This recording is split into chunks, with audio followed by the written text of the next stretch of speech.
It's what my passion is, truly is selling and helping people. So if you guys have any questions, I would love to answer them now or later on. But guys, thank you so much for letting me be a part of your day.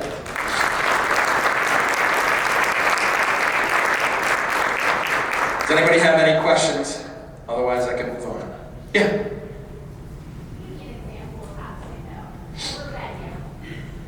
So, why don't you say no? You got a number to hit. Yeah, we've got numbers to hit, we value inclusion, we don't want to be perceived as something that's not very truly is the best individual parties. So maybe there's just a lack of understanding what it is. So when we talk about saying no, the easiest way to say no is to make them say no, right? So what is a reason, and again, it's personal based on what your venue's values are, because everybody's values are different. I never assume, I never judge.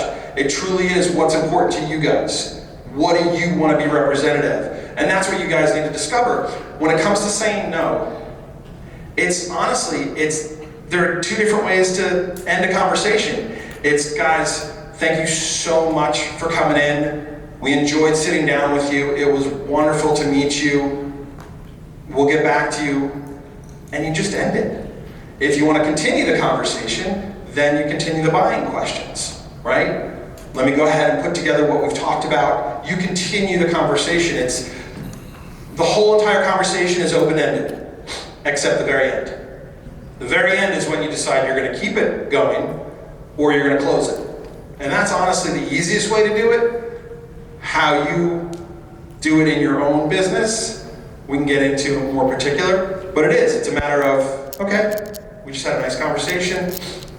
I know that we don't necessarily want to work with you, so maybe without creating a bad reputation, we might give you other options. You know what? There's a couple other places that might fit you guys better based on what we talked about. And have those in mind. How many of you on your website have either a preferred vendors or a reference page?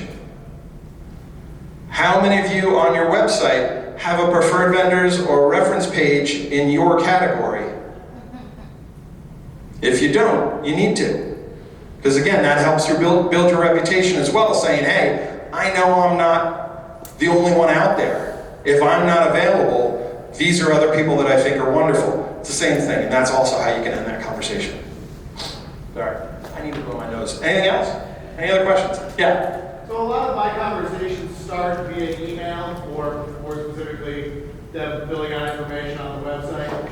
Can you talk to me about kind of how, at what point you try to make the transition to more direct conversation, things in person? Leading in there without push art. I've been holding that up for 40 minutes. Sorry, so how do you transition them from general information gathering to let's get together? Yeah, and not necessarily say pushing to try to make it move faster, but making it natural. Sure, absolutely. So first and foremost, mirror them. Okay? So if they're emailing you, you're emailing them. If they're calling you, you're calling them. Now there's, in this day and age, with the generations that we have now, with Millennial and Z now, texting is the number one form of communication. So if they provide a phone number, I will always text them.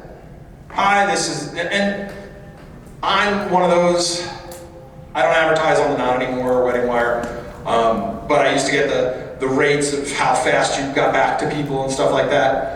I get back to people within like an hour, unless it's like 3 o'clock in the morning, because there's no reason for us not to now in this world. So if they ever give me their phone number, that's the first thing I get to, is because I know that they know who I am, they've reached out to me, so I say, hey, it's Doug from Douglas Adam Entertainment, congratulations on your engagement, and start it there. Wait for a reply. If they don't get back to me immediately, because you'll see it where you'll call, somebody will send you an email or they'll text you and you'll call them and they won't pick up. Yeah, because they're planning their wedding at work. So they're not going to pick up, but they'll text you. If they don't, then yes, you're going to mirror them. You're going to email them back. When it comes to, yes, the buying questions or the facade questions, like what's your price, what are your packages, stuff like that, I ignore them. What I do is I ask certain follow-up questions. I ask things like, are you holding your ceremony and reception at the same location? That's an open-ended question because they're going to give an answer, even though it's a yes or no. If it's a no, they're going to give me the answer. If it's a yes, I'm going to be able to continue from there. Just trying to gear them towards talking. And once you go back 2 or 3 times, it's a lot easier to say, I'd love to continue this conversation.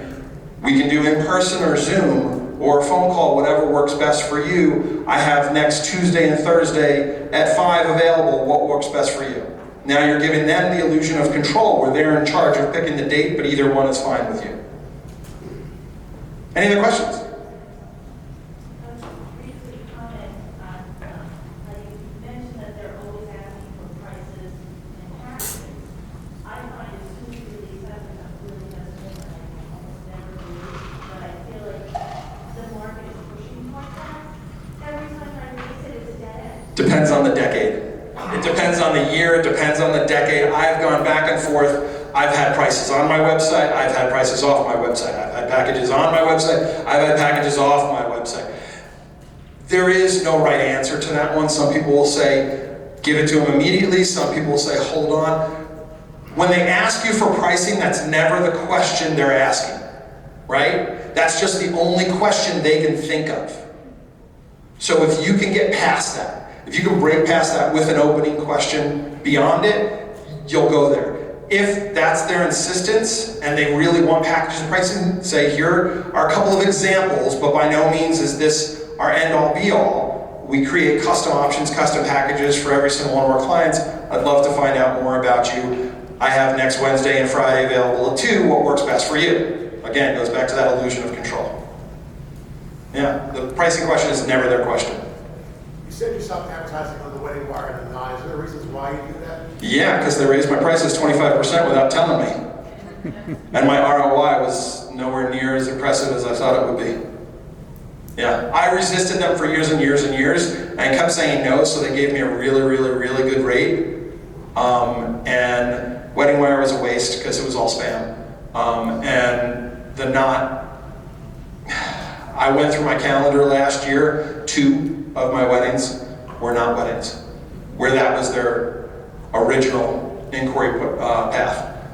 Most people reach out to me through my website now, and Google. So that was my big reason. But again, that's a very personal thing. Some people live and die by the knot and wedding wire, and if it works for you, absolutely. Guys, again, thank you so much.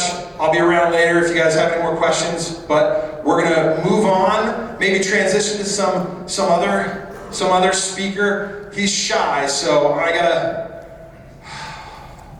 say a few things about him so he'll be more comfortable to get on stage. We'll see if we can goad him out here.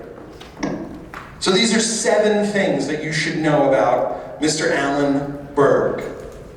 His industry experience includes publishing 2 wedding magazines, being vice president of sales of The Knot,